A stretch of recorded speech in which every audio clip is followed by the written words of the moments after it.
All right, y'all, what's going on? Goofy Rexy here. Hope everybody's doing well. So we're going to be doing some red star orb opening here for Sunfire, who is now live in the game. It's kind of weird. Like I was sort of down on the Unlimited X-Men team, and I still in a lot of ways am. They did get some recent stat boosts here that was mentioned in the release notes, the patch release notes, if I can find them. That is supposed to make them a little bit better, right? So Dazzler got a 5% health boost. She got the 10% damage boost. Phantom X got a 10% health boost, 10% damage on Phantom X as well. Gambit only got a 5% armor boost, although I do feel like you probably should have also gotten a focus boost there, right? So probably a little bit of a letdown in regards to Gambit. Rogue got an extra 10% damage boost, and Sunfire got 5% health and also 10% damage. Do want to point out the fact that this is definitely based on a lot of our feedback, right? That was shared, or I should say this, your feedback that was then shared with Scopely. They really kind of heard our thoughts in regards to this team and how they were performing. We'll see. We're gonna have to see whether or not this is enough for them to sort of get over the hump in regards to being able to do the content that they're supposed to do and potentially being useful in other areas of the game. We're not entirely sure, but regardless of whatever the case is, there is a data mine out there, and there's also an in-game mail that popped up as well that indicated to us that we are going to have to build out this Unlimited X-Men team regardless of however we feel. I can't find it right now yet. Unlimited X-Men, this was data mined before, but now it's in an in-game mail that says that, you know, you're potentially to face Nsamba Nur himself. I screwed that up. You will need a full team of Darkhold and Unlimited X-Men in addition to the future Horsemen teams as well. So regardless of whatever you feel about Unlimited X-Men, you are going to have to build them. So listen, we're gonna do our red star orb opening here for Sunfire. We don't have a lot of red stars to open up. I got a couple elites here, elite 4s. We got some basics. We'll pop those, and then later on in the video we're also going to talk about some T4 recommendations as well in regards to sort of like my thoughts based on it looks, I will say this right now, Sunfire does look a little T4 heavy. So which is a little disappointing, but we'll talk about that as we sort of move forward here. But I also wanted to talk about this as well. Amazon coins. This channel is sponsored by Amazon coins here, of course. That is how I am able to save on my Marvel Strike Force in-game purchases. There's a link down below in the description where will bring you to this page. It will talk about some of the instructions that you can go through to be able to take advantage of Amazon coins. You're able to save up to 20% when you do use Amazon coins on your in-game purchases here. You can see the different packs, 10,000 coins, which gives you an in-game value of $100. You spend $82 in order to be able to get that value. You can take a look at some of the other packs there. It goes all the way up to 550,000 Amazon coins, which is a $500 in-game value that you would pay $400 for. So definitely the higher the coins you buy, then of course the higher the discount. So definitely take advantage of that. And if you click on the link and use that, it also does support the channel as well whenever you're re-upping or if you're purchasing Amazon coins for the first time. But let's go into it, guys. Let's open up some orbs here for Sunfire and let's see where we go and where we land for him. All right, so let's open up some of these basics to start off with. All right, one and done, guys. This is pretty much basically all I was just about to say, well, I'm shooting for at least a 4 red star Sunfire. Apart from that, I'm probably fine in regards to wherever I need to. I don't need to go any higher than that. So one and done, guys. One basic. Oh, thank you so much. Now I get to say my red star orbs. Feel pretty good about my life, guys. Feel pretty good about my life. All right, listen. Let's dive right into and talk about some of these things here right now in regards to T4s, and then we'll talk a little bit about ISO 8 recommendations as well. I'm honestly not quite sure about Sunfire in regards to the ISO 8 recommendations, but let's take a look at the T4s for him here. So starting off with his passive ability, if you do T4 this in Crucible on spawn, he's going to be able to gain offense up for 2 turns, and he's going to be able to gain 15% resistance. And then he's also going to give Unlimited X-Men allies resistance of plus 15% as well.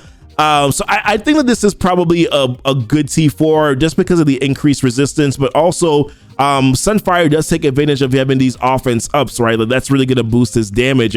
That's also going to help out his ultimate ability. So being able to get those additional, that offense up, the 2-turn offense up, definitely will help. So I definitely think that you at least want to do it for, definitely I like it better for the resistance, but also being able to give him the offense up as well in Cosmic Crucible. Keep in mind it's only in Crucible is going to be getting those offense up. So if you're like, hey, I don't really care about this team for Cosmic Crucible yet, I'm just going to be using them for the legendary event whenever that rolls around for Apocalypse, then maybe you hold off on this T4, right? That's something that you could also consider as well. All right, ultimate ability, Rain of Fire. This one, if you upgrade it, you're getting an additional 50% piercing to all targets. So prior to this, it was 150% piercing. When you T4 it, it's going to go up to 200% piercing. Now, I usually typically tend to like piercing damage because it bypasses armor, right? So therefore, it's like true pure damage.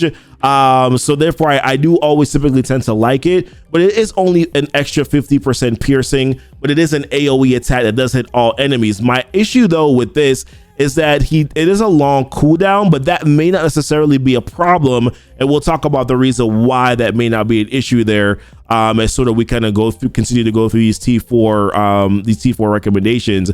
But then also here you will get an additional 25% damage per offense ups. So I feel like for that reason, you're probably going to want to do this, right? The more offense ups that he gains, the more that he has on him, he's going to be able to do additional 25% damage. So I do think that in order to be able to take advantage of what this attack was meant to be, right? They gave him the skill to be able to take advantage of additional offense up. I think if you want to be able to take advantage of that, you're definitely going to probably want to T4 that ultimate ability. So therefore, it's a recommended one for me. Then we have a special ability, which is Solar Flare, which is like with a 10-turn cooldown, I believe. If you T4 this one, you would fill his speed bar by 40%. Prior to this, the speed bar was only filling by 60%. So now you're filling it by 40%. You're guaranteeing him probably taking an additional turn here. So you're most likely going to want to start off with a special ability, fill that speed bar by 100%, and then get him to do his ultimate ability. I'm assuming that that's how it's supposed to work. And of course, then take advantage of the offense up. And this is pretty big, right? Because a special ability will give him the opportunity to gain 2 offense up. He would already have gained an offense up from his passive ability. So therefore, you're going to get 3 offense ups in total now that's going to be on him. He's going to do an extra 75% damage because of those offense ups. So therefore, I think, well, from a T4 perspective, he's going to apply. I think you definitely want to do it because you're going to basically fill that speed bar, get him to do his ultimate ability. And of course, the nice bonus is that you're also getting the offense up and the counter to all allies as well. So in my opinion, this is probably a recommended T4 as well. If you're going to be using this character, using him in Cosmic Crucible, I do think that the special ability is pretty important to put on them too. Then we have his basic attack, which is attacking the primary target for 250% piercing, plus applying 1 bleed per offense up to a character. This, if you T4 it, you're getting an extra 70% piercing to the primary target. Because he's already been so T4 heavy, right, with the passive, with the ultimate, with the special, I'm going to say that this is probably one that you can skip. And overall, as a T4, from a T4 evaluation perspective, I don't think it's a good one. So therefore, I wouldn't even recommend doing this either. Now, ISO 8, I'm a little perplexed on this one because we don't have what his bonus is assist or counter attack does. So if you wanted to consider him as a striker, that information is not here, because we don't know if he's going to apply an additional bleed, right, per offense up whenever he does apply 1 bleed per offense up on this character up to a maximum of 3, right? We don't know if he's going to do that with his bonus attack as well. So you may be a better striker there. If I'm not considering that right now, I do think that potentially you could make a case where he could be a raider. There's a piercing damage. He has this AoE attack with this ultimate ability. Maybe you could take advantage of that. I don't know. It's very challenging to figure that out. I also forgot to mention too that he does gain the 5 ability energy here too, which also will help out with this special. Will help out with his ultimate and also help out with his special moving forward too. So Sunfire may be a good sort of like nuke little character depending on those offense subs and sort of the damage that he's able to do there. Stay tuned. We're gonna be doing some testing where that is concerned. But in terms of ISOs, it's hard for me to say right now. Maybe Raider because of the ult. Maybe Striker will be better if he's going to be doing the additional bonus attacks. That's also going to take into factor the offense up and the bleeds. Maybe you'll do it then, but we're going to have to kind of look at that a little bit later on as we move forward. So listen, guys, that's pretty much it for this video here. Wanted to talk about that. Hopefully you found this information to be helpful. First time coming to the channel, hit the like button, hit the subscribe button as well. That definitely does help out the channel, help out the YouTube algorithm. Hit the notification bell so that you know when the videos do go live. And until next time, guys, y'all be blessed. Y'all be safe. Bye.